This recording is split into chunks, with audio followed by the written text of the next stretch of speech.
Hey everybody, welcome to Average Guy Opinions. I'm your average guy, John Corelli. I got a haircut and shaved since the last time you saw me, which was a few hours ago. I don't look good. I'm not happy with how I look. I was kind of laughing because I was on a little Facebook live show last week with a couple comics, really good comics, pros, local pros, but guys who are really good at their craft, good enough to make a living at it. And one is Ron Ferguson, and the other is Lewis Johnson. And Lewis Johnson said, "Damn, Corelli, you look like shit." That's just like, I do, because I'm tired all the time and I can't even open my eyes, so I look like this now. And here it is. This is proof of trying to be a good dad the last 23 years to two children. And well, I just got to deal with it. I look like the Emperor from Star Wars, so awesome. That's great. Maybe I can force lightning some shit. I don't know.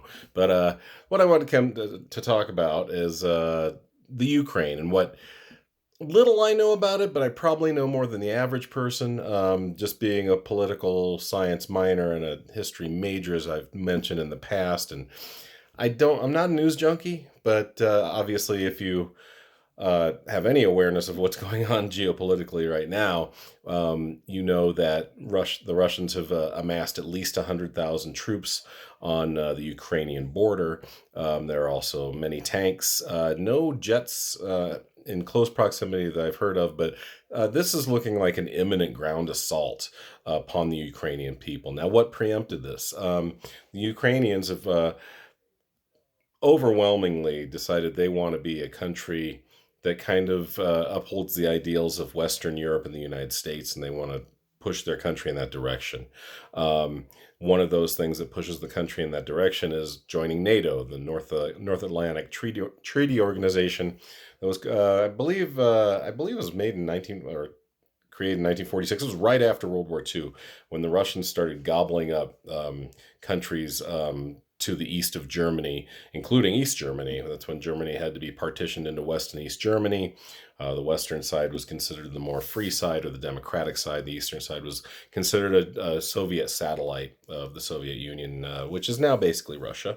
A lot of countries dealt with real big problems during that time. Yugoslavia was on our side. Now Yugoslavia is the countries that they were before, or at least identified as before, including Croatia, Serbia, Herzegovina, and there's another one, but I can't think of it right now. But we had a dictator named Tito, one of the most famous presidential, not super famous, but maybe infamous sayings is Harry Truman said this about Tito, who was a dictator, and we often had to side with horrible people to fight our side of the Cold War. And he said about Tito's a son of a bitch, but he's our son of a bitch. And so, so the Cold War was started. There were Warsaw Pact countries on one side, including Poland, Hungary, I believe the Balkan countries, which include Estonia, Latvia, and Lithuania. And as we know, there was the Berlin Wall.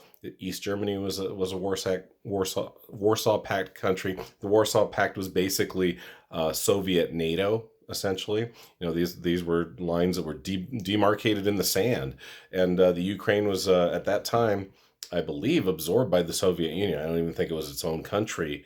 And this is a long history, by the way. This is thousands of years. The last 1,000 years, since the 1100s, Kiev has been a major player as far as trade, commerce, culture in Eastern Europe or Western Asia, however you see fit however you see it. But as part of the trade routes that opened up from India all the way to Western Europe back when, even in as late as the 1700s, when the Dutch East India Company opened up India and claimed part of it for its own, and as did the British after that. And these were trade routes long before colonization started. So Kiev has a rich, amazing history and a very proud people. The Ukraine is the largest country in Europe. Now, a lot of people don't know that. In fact, I like to brag about this. Back when my ex-wife, and I were dating in the mid-90s, we would watch Jeopardy and see. She almost always kicked my ass because she's way smarter than me, but I was good at the geography and the political stuff.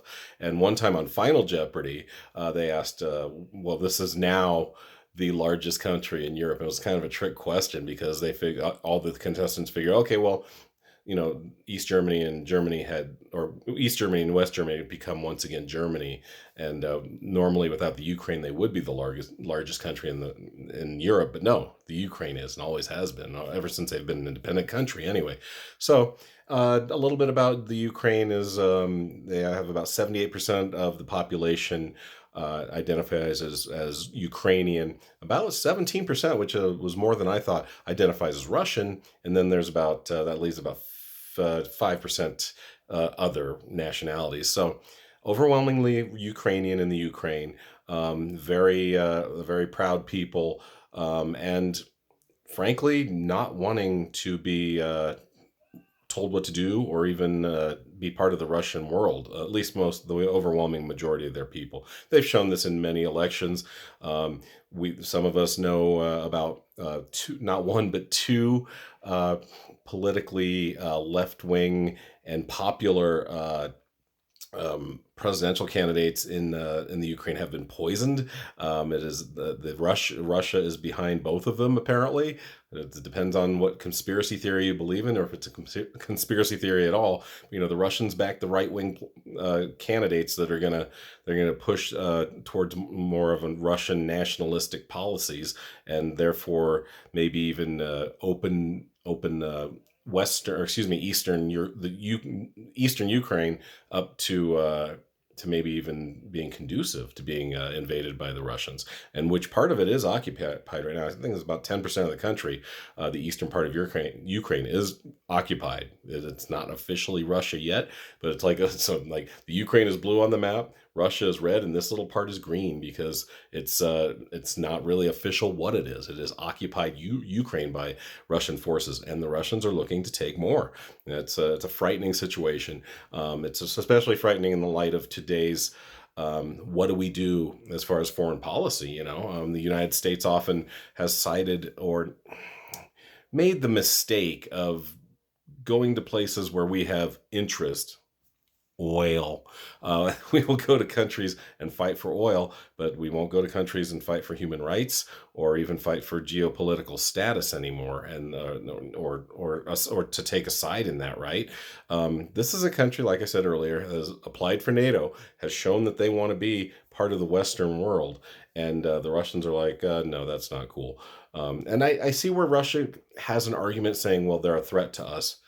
Possibly, but who invaded who here? The Russians invaded and often have this almost like I would put it like almost like American to Canadian attitude. Like though they're great people, but we know who's boss. I think it's that kind of attitude. It feels that way. Um, and so this is an interesting time. You really have three world superpowers. That hasn't happened in probably since in a couple hundred years. I mean, obviously, the Cold War was the Soviet Union versus the United States.